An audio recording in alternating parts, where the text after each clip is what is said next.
मेरे YouTube channel पर आज मैं आपका एक उपन्यास के साथ स्वागत करती हूँ। आज हम पढ़ते हैं प्रेमचंद जी की बहुचर्चित उपन्यास का सार और उसकी समीक्षा करते हैं। निर्मला उपन्यास। यह उपन्यास अपने आप में अपूर्व है। इसकी तुलना हम किसी और उपन्यास से नहीं कर सकते हैं और इसकी यही खासियत जो है मुझे मजबूर कर दी कि मैं इस पर कुछ अपने विचारों के साथ इसकी समीक्षा करूं। तो आइए हम पढ़ते हैं इसकी समीक्षा। इसे प्रेमचंद का प्रथम यथार्थवादी तथा हिंदी का प्रथम मनोवैज्ञानिक उपन्यास कहा जाता है। निर्मला में अनमेल विवाह और दहेज प्रथा की दुखांत व मार्मिक कहानी है। उपन्यास का लक्ष्य अनमेल विवाह तथा दहेज प्रथा के बुरे प्रभाव को अंकित करता है। निर्मला के माध्यम से भारत की मध्यवर्गीय युवतियों की दयनीय हालत का चित्रण यहाँ पे हुआ है। उपन्यास के अंत में निर्मला की मृत्यु इस कुत्सित सामाजिक प्रथा को मिटा डालने के लिए एक भारी चुनौती बन गई है। महिला केंद्रित साहित्य के इतिहास में उस उपन्यास का विशेष स्थान है। इस उपन्यास की कथा का केंद्र और मुख्य पात्र निर्मला नाम की 15 वर्षीय सुंदर और सुशील लड़की है। निर्मला का विवाह एक अधेड़ उम्र के व्यक्ति से कर दिया जाता है जिसकी पूर्व पत्नी से 3 बच्चे हैं। निर्मला का चरित्र निर्मल है परंतु फिर भी समाज में उसे अनादर एवं अवहेलना का शिकार होना पड़ता है। उसकी पति परायणता काम नहीं आती, उस पर संदेह किया जाता है, उसे परिस्थितियां दोषी बना देती हैं। इस प्रकार निर्मला विपरीत परिस्थितियों से जूझती हुई अंत में मृत्यु को प्राप्त हो जाती है। निर्मला कहानी के कुछ मुख्य पात्र मैं आपको यहाँ पर बता रही हूँ।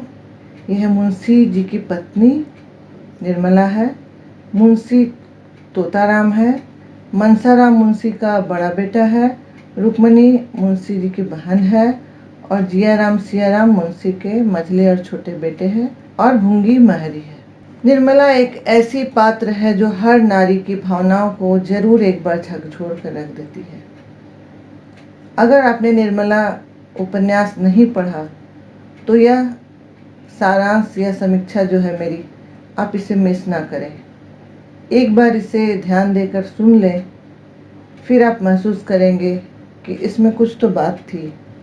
आम लड़कियों की तरह निर्मला भी है एक 15 साल की चंचल खिलाड़िन और तमाशे पर जान देने वाली। निर्मला में हर वो गुण था जो नाजू से पाली गई किसी भी लड़की का होता है। धूमधाम से वह अपनी बहन कृष्णा के साथ गुड़िया का ब्याह रचाती, सदा काम से जी चुराती, काम के डर से कहीं कोठे पर छिप जाती कि कोई फिर काम के लिए न बुला ले। बाजे गाजे की आवाज़ सुनकर दरवाजे पर खड़ी हो जाती। पर आज ऐसी बात हो गई कि निर्मला गंभीर, एकांत प्रिय और लज्जाशील हो गई। पिता उदय भानुलाल को उनके मेहनत का आज ठिकाना मिल गया और निर्मला का विवाह बाबू भालचंद के ज्येष्ठ पुत्र भुवन मोहन सिन्हा से पक्की हो गई। उसके ऊपर वर पक्ष का यह कहना कि हमें दहेज नहीं चाहिए, मानो जैसे उदय भानुलाल को आंखें ही मिल गई हो। परंतु इस सूचना ने अज्ञान बालिका को मुंह ढांप कर एक कोने में बैठा दिया। उसकी आंखों में अभिलाषाओं की जगह केवल शंकाएं, चिंताएं और भीरू कल्पनाएं थी। यौवन का अभी तक पूर्ण प्रकाश नहीं हुआ था, वरना शंकाएं और चिंताएं और ये डरा देने वाली उसकी कल्पनाओं की जगह पर उसकी आंखों में चंचलता, प्रेम दिखती। पर उसके यौवन का अभी तक पूर्ण प्रकाश नहीं हुआ था। नारी की यह बाध्यता है कि न चाहते हुए भी उसे घर से निकाल दिया जाता है। उसके रुदन को, अपना घर छोड़ने का जो दर्द है, जिसे वह अपना घर समझती है, उसे कोई नहीं समझता। ये समाज की कैसी रीत है और किस निर्दयी ने इसे बनाया होगा। नारी को तो इंसान के रूप में जन्म लेने से बेहतर था कि वह पशु योनि में ही जन्म ले लेती। कम से कम ऐसी प्रथाएं तो पशुओं में नहीं है। छोटी बहन के कहने पर कि क्या यह तुम्हारा घर नहीं है, निर्मला जवाब देती है, नहीं, मेरा घर होता तो कोई मुझे जबरदस्ती निकालता। निर्मला फिर कहती है, हम लड़कियां हैं, हमारा घर कहीं नहीं होता। निर्मला का शंकित मन यह सोच रहा था कि एक दिन सभी मुझे भूल जाएंगे, सबकी आंखें फिर जाएंगी, इन्हें देखने को भी शायद तरस जाऊं। तभी निर्मला की सोचते सोचते आंख लग जाती है और वह कोई बुरा स्वप्न देख भयभीत होकर उठ जाती है। उसे शायद यह नहीं पता था कि यह उसका स्वप्न नहीं था, बल्कि उसका आने वाला कल था, जो स्वप्न के रूप में उसके सामने प्रकट हुआ था। उपन्यास का दूसरा भाग शुरू होता है जब जोर शोर से सभी बारातियों के स्वागत में लगे हुए हैं। तरह तरह के व्यंजनों पकवानों की तैयारी हो रही है, स्वागत की तैयारी हो रही है। इस बात पर उदय भानु की पत्नी यानी निर्मला की माँ उदय भानु को अपनी नाराजगी दिखाने लगती है कि इतने सारे पैसे क्यों खर्च कर रहे हैं, बाकी बच्चियों का विवाह कैसे होगा। दोनों में इसी बात पर बहुत कड़े तर्क होते हैं और उदय भानु बोलते हैं कि कर्ज लिया है तो क्या मैं चुका नहीं दूंगा, क्या मैं अभी मरने वाला हूँ। इस बात पर कल्याणी बोलती है कि एक न एक दिन तो सभी को मरना ही है, फिर जो होना होगा वो होगा ही। उदय भानु को यह बात अच्छी नहीं लगती, उनका हृदय जल जाता है और बोलते हैं, लगता है तुम्हें यही पसंद है, विधवा बनकर रहने में कोई आनंद होगा शायद। बहस इतनी बढ़ती है कि कल्याणी घर छोड़कर जाने की बात करने लगती है। वह जाने भी लगती है, पर फिर बच्चों का ख्याल आता है तो वह सारे अपने गुस्से को त्याग कर सो जाती है। परंतु उदय भानु को ये बहस सोने नहीं देती और वे रात के अंधेरे में यह सोचकर घर से निकल जाते हैं कि 4-5 दिन कहीं रह जाऊंगा और अपने कुर्ते को नदी के किनारे छोड़ दूंगा, लोग समझेंगे कि डूबकर मर गया। वह इस तरह से अपनी पत्नी को उनके न रहने का कष्ट दिखाना चाहते थे कि जिस पति को वह महत्व नहीं दे रही है या उनके जीवन के बारे में वह चिंता नहीं कर रही है, उनके नहीं रहने पर जो दुख की उसे अनुभूति होगी, वह दुख ही असल में वह अपनी पत्नी को देना चाह रहे थे कुछ दिनों के लिए। परंतु होनी ने कुछ अलग ही सोच रखा था। अंधेरे रास्ते में एक शत्रु को मौका मिल जाता है और अपना बदला लेने के लिए, जिसका नाम मतई था, मतई पहलवान था, वह बहस के बाद उनके सर पर लाठी मार देता है और इस तरह उनकी हत्या कर देता है। जिस घर में विवाह के ढोल बजने वाले थे वहां अब विलाप गूंज रहा था। कल्याणी के पश्चाताप और घोर मानसिक यातना का अनुमान लगाना यहाँ मुश्किल था। उसने क्योंकि गुस्से में जो बात कही वह असलियत कभी भी नहीं होती है। कभी वह हृदय से यह चाह ही नहीं सकती थी कि उदय भानु इस दुनिया से चले जाए। धीरे धीरे सभी रिश्तेदार ऐसे सरपट भागे कि पीछे मुड़कर नहीं देखा, क्योंकि कमाने वाला अब घर में नहीं था और यहाँ से उन्हें कुछ पाने की उम्मीद भी अब नहीं थी।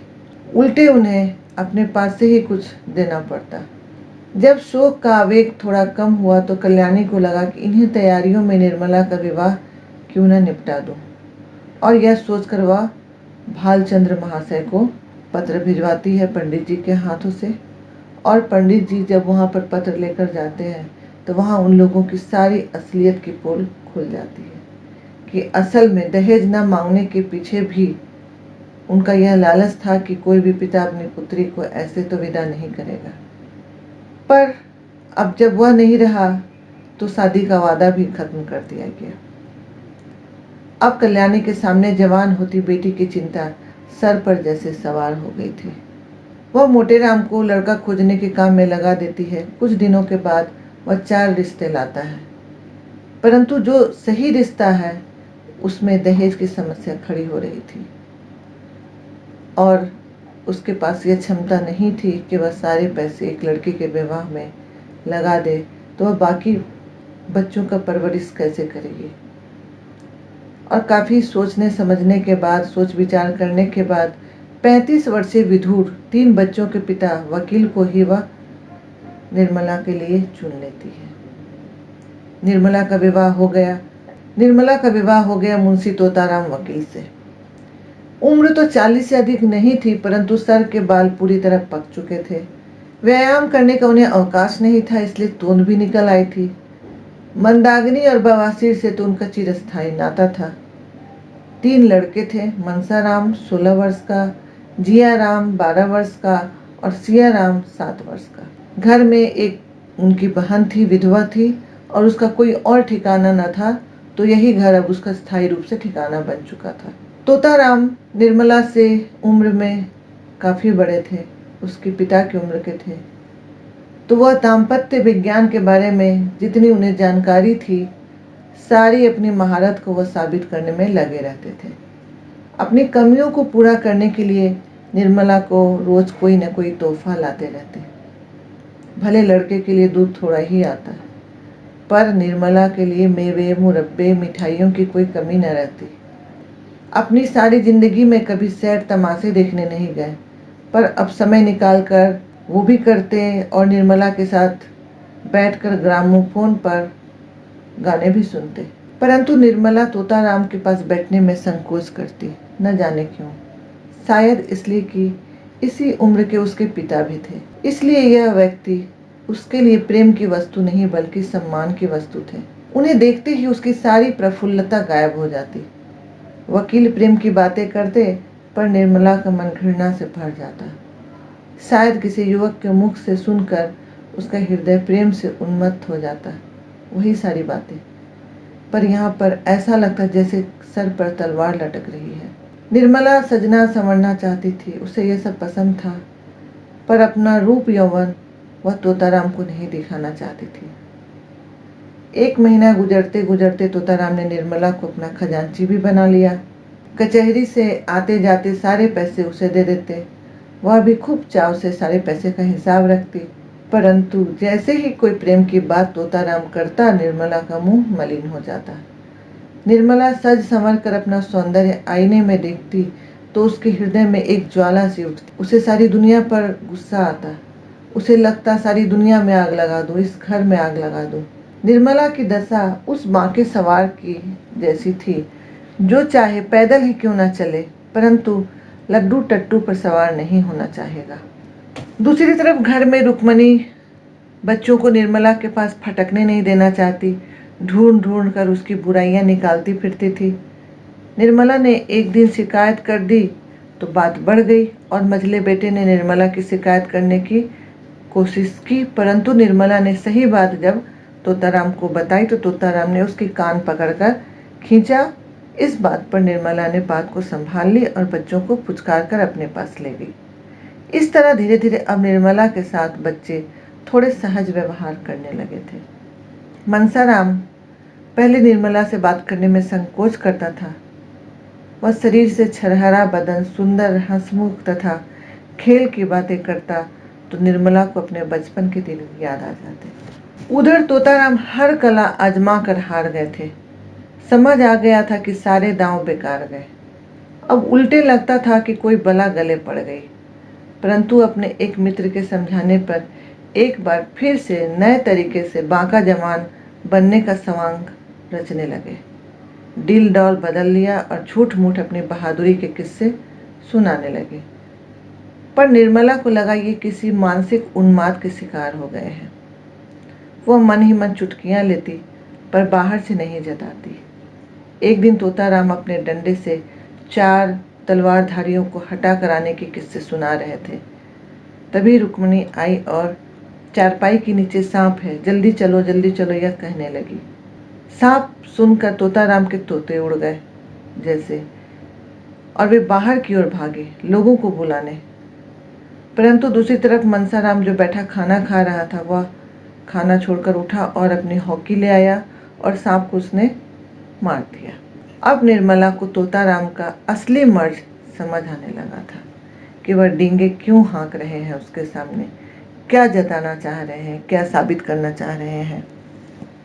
अपनी हीन भावना को छिपाने के लिए वो सारा स्वांग रचा रहे थे। ये समझ में आने पर निर्मला ने अब ठान लिया कि अपनी किस्मत से समझौता मुझे कर लेना है। अब अपने सपनों को छोड़कर संसार की हकीकत को अपनाने की बात वह सोचने लगी, क्योंकि हर किसी के भाग्य में सुख नहीं होता। अपने भाग्य से समझौता करने के सिवा उसके लिए अब कोई सुख नहीं था। दूसरे ही दिन से उसने जैसे अपनी आत्मा को दफन कर दिया और वकील साहब के लौटने पर दरवाजे पर उनकी राह जो होती बेसब्री से खड़ी नजर आती उन्हें। पर एक दिन ऐसा होता है कि आईने पर से पर्दा हटा हुआ था और तोताराम अपना चेहरा उसमें देखता है और खुद पर ही शर्मिंदा हो जाता है। जब खुद के चेहरे से ही घृणा होने लगे तो यह सौंदर्य कामिनी भला उसे कैसे देखेगी। उनके अंदर की हीन भावना इतनी बढ़ चुकी थी कि वो सचमुच मानसिक रोगी हो चुके थे। इसी समय उनका बड़ा बेटा आता है और निर्मला से कुछ मांगता है और वो उससे बातें कर कर वहां से चला जाता है। और अपने बेटे को ही देखकर, उसके सौंदर्य को देखकर तोताराम खुद और हीनता से भर जाता है। निर्मला अपने पति के सामने यह जताती है कि देखो, मनसाराम को मुझसे पहले तो बात ही नहीं करते थे, अब हर चीज मुझसे ही मांगते हैं। निर्मला बच्चों के प्रति अपनी निकटता और स्नेह को प्रदर्शित करने के लिए यह बातें तोताराम को बता रही थी, परंतु तोताराम को यह बात नागवार गुजरी और वो जैसे भीतर ही भीतर दिल मिला गए। क्योंकि कहते हैं, जाकी रही भावना जैसी, हरी मूर्ति देखी दिन तैसी। आंख पर जैसा चश्मा आप लगा लेंगे, दुनिया उसी रंग की नजर आएगी। और हीन भावना से ग्रस्त आदमी को हर कुछ गंदा ही लगता है। दूसरे ही दिन तोताराम ने बिना वजह मनसाराम से तरह तरह के सवाल करने लगे।